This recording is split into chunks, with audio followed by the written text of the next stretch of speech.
As a teacher uh, in counseling, people often ask the question, what am I supposed to do? How do I respond to this situation or that situation? Am I really equipped to handle this situation or this person? When I went to seminary, I soon discovered that seminary can oftentimes be a very isolating experience. Learning Greek and Hebrew and knowing how often you're later going to be able to use that. But there was one part of the education that was very much practically oriented.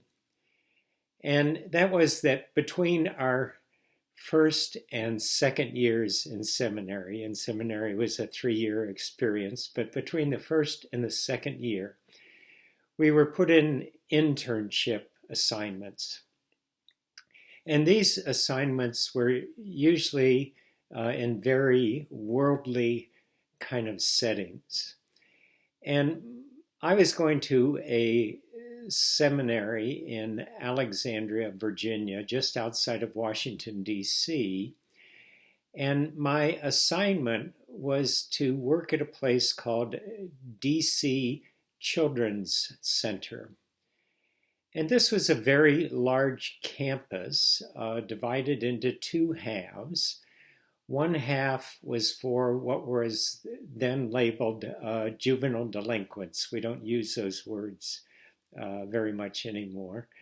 And the other half of the campus was intended for what were then labeled mentally retarded. And fortunately, we do not use those words anymore. But I was going to be working with that half of the campus, people that were handicapped mentally, people that were mentally disabled. And I thought going into the internship that I had some idea of what kind of work I would be doing because I knew some families that had some children with Down syndrome. And I thought, I'm going to spend the summer with children with Down syndrome. Well, that was my limited picture of the forms that mental disability can take. And so I was in for a rude awakening when I arrived the first day of my internship and found that people on that campus were divided by age, by gender, and by severity of disability. And I was going to be working that summer with men, the most severely disabled men on that campus. And I was taken to a part of the grounds where there was this large dormitory.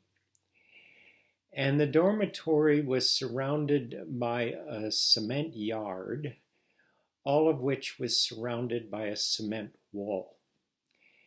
And there were about 40 men in that dormitory, and many of those men did not wear clothes.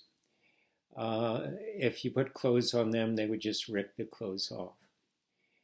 And as I was being shown this place, I saw outside on that cement yard that there was a man playing with his own feces. I got sick. I vomited. Not a great way to start out an internship. And I asked my supervisor if I could go home. And I went home early that day, but I had to do some serious thinking because I needed to make it through the summer in order to graduate.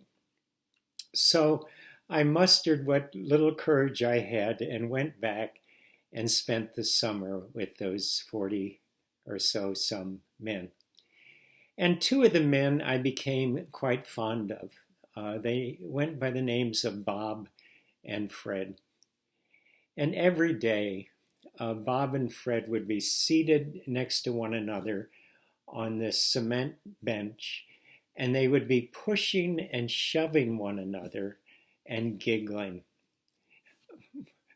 Morning, afternoon, evening, Monday, Tuesday, Wednesday, etc., pushing and shoving one another and giggling. In the middle of the summer, on a Wednesday, I showed up for work and Fred was not on the bench.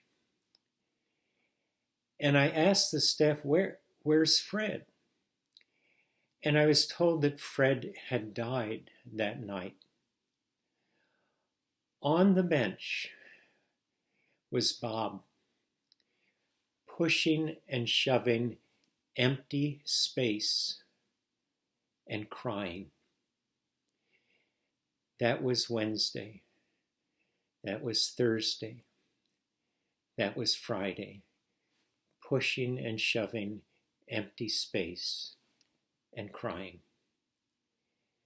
The following Monday, I showed up for work, and Bob was not on the bench. I asked the staff, where's Bob?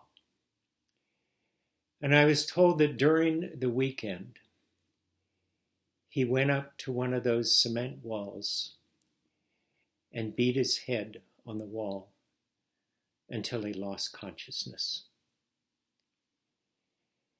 Now, none of us listening to this video can imagine ourselves being so mentally disabled. None of us can imagine living in a place like Bob and Fred had to live in. We don't know that. We can't know that. But all of us can imagine to a certain extent what Bob must have been feeling. Bob had not only lost his companion, he had also lost his day-to-day activities. He had lost his purpose in living. As far as Bob was concerned, his purpose was to push and shove Fred and giggle. The saddest part of that story is that I and nobody else interpreted Bob after Fred's death as saying anything other than, I miss Bob. I'm sad that Bob is no longer here. Or Fred is no longer here. Bob was saying to all of us, he was saying his care plan. And his care plan had 3 measurable outcomes. He was saying to all of us, I need another Fred. With someone, anyone, please sit on that bench, push back, and giggle so that I can feel like Bob once again.